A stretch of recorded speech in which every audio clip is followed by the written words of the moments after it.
सर्दी का मौसम है।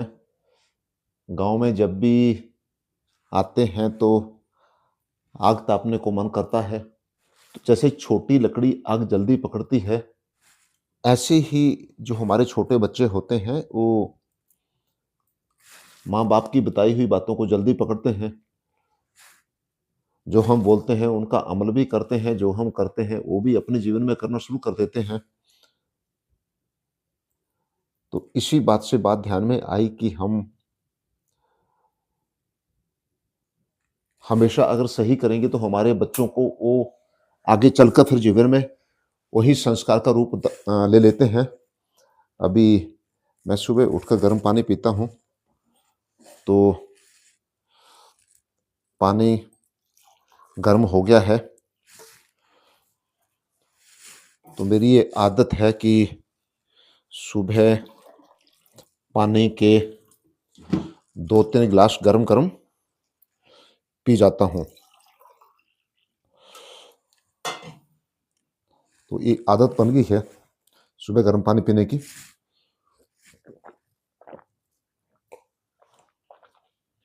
गर्म पानी बिल्कुल हमारे डाइजेस्टिव सिस्टम को सेट कर देता है और सर्दी के मौसम में विशेषकर अगर ठंड लगी हो, तो फिर अंदर से भी बॉडी को गर्म कर देता है।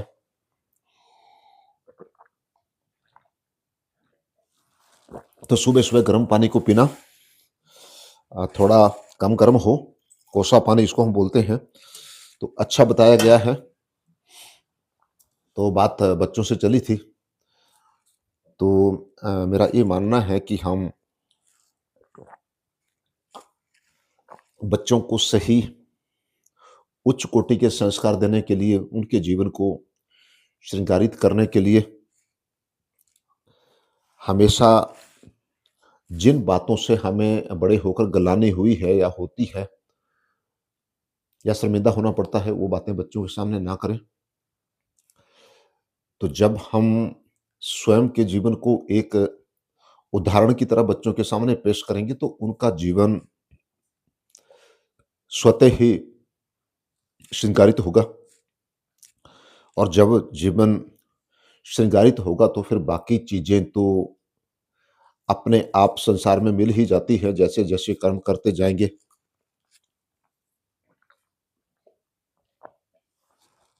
वैसे-वैसे वो मिलता जाता है, क्योंकि फिर वही लाइन आती है रामचरितमानस की याद कि कर्म प्रधान विश्व रचि राखा, जो जस करहि तस फल चाखा। इस विश्व को कर्म प्रधान बनाया गया है।